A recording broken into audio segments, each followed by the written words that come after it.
Okay, well, back onto refrigeration again. Well, the progress to try and get air conditioning on this van. So, I decided to change the oil in the compressor because, you know, it's 15 years old and it's going to be a bit naff. Now, I haven't got the new stuff to go in it yet, but I can show you what the old oil looked like. So first of all, I'll tell you the capacities and what oil it takes. This compressor, which is a Sanden compressor, it's actually a variable displacement compressor, which is quite cool.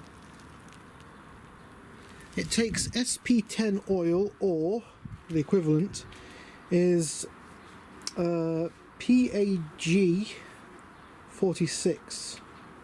Papa Alpha Golf 46, I do believe. Let me just check that on my phone, hang on a second. Yes, Papa Alpha Golf PAG 46 oil is what it uses. There we go.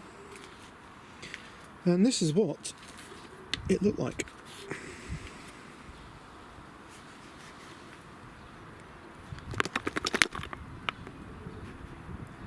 Pretty disgusting, really, for saying it's supposed to be clear.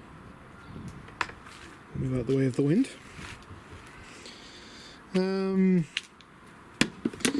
The capacity for this particular compressor is 135 millilitres of oil. Not much, but there you go.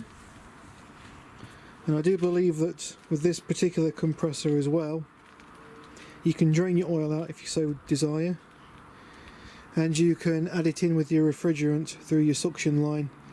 So if you really wanted to, you can put it all back together again. And on your two lines, you've got this big line here. You can put it in through that valve on your suction, and it will go and make its way into the compressor, lowest point. But obviously make sure that you only do that if you drain it out. Another thing I suggest as well, another seal that everyone forgets about on these things, is the one on the actual drain plug. Well, fill-in drain plug, because you're filled up with that as well. This particular compressor can run in any orientation, which is quite nice, so long as it's horizontal.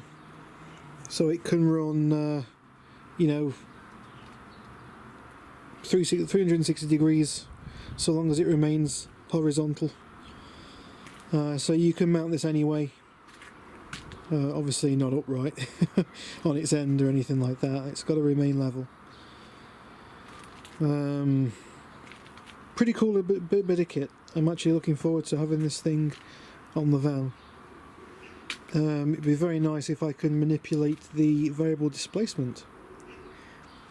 But from what I've been reading, the TXV valve, which was that valve that you saw on the that bolts in just to where the bulkhead is, that valve and this compressor, they are two matched things, because it uses the compressor, both things use themselves, you know, use each other.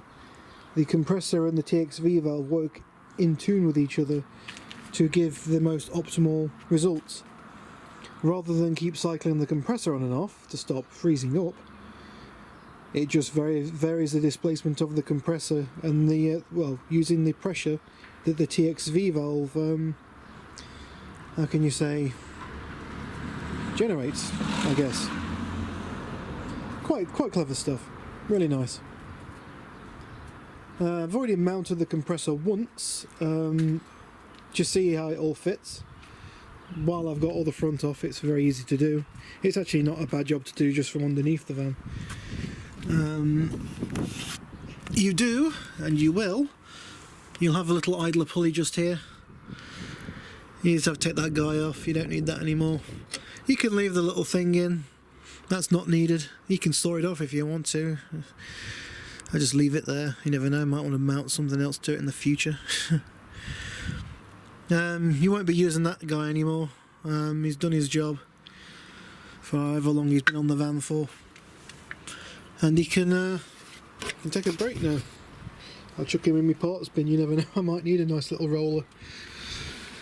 But yeah, that thing just there, it can stay where it can stay in there because the compressor sits here and the belt will come down off the compressor and then run back along to the thingy, to the crank pulley. No problem, you don't need it. It won't get in the way.